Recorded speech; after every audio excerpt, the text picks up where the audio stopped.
Hello everyone, Dr. Alex Vasquez here with video number 2 in this series on cardio nutrition. Today I'm going to talk about structural and functional importance of urinary alkalinization against mild metabolic acidosis.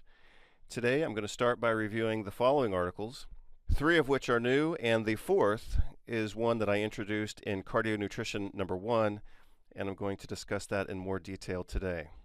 First, of course, we want to start by defining what it is we're talking about. And the topic today, as I've already mentioned, is metabolic acidosis. And here I'm going to talk about subtypes per cause and severity. These divisions and categorizations are my own ways of thinking about this situation, but I still think that it's clinically relevant. Even though these terms and nomenclature are not necessarily official, we just look at things here from kind of a common sense perspective. So when we talk about metabolic acidosis, we all, of course, appreciate that in some cases metabolic acidosis can be very severe.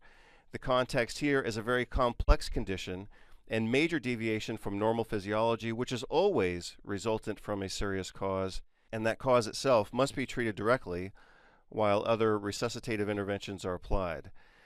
Severe metabolic acidosis is characterized by decreased blood bicarbonate levels with blood acidemia, also reduced carbon dioxide secondary to the compensatory hyperventilation. This is typically divided into increased or normal anion gap acidosis. Typical causes include diabetic ketoacidosis, lactic, alcoholic, and poisoning acidosis, uremia, and renal tubular acidosis. Severe metabolic acidosis needs to be treated in the emergency department and is generally then followed by hospital admission. Category number 2 here is a more moderate level of metabolic acidosis. We see this in patients with renal insufficiency or overt renal failure. Treatment interventions can include administration of alkali, supportive medical care up to dialysis, and functional nutritional interventions to restore renal function. I've discussed that in my books now for about 10 years, and that information is also updated in the most recent version of Inflammation Mastery.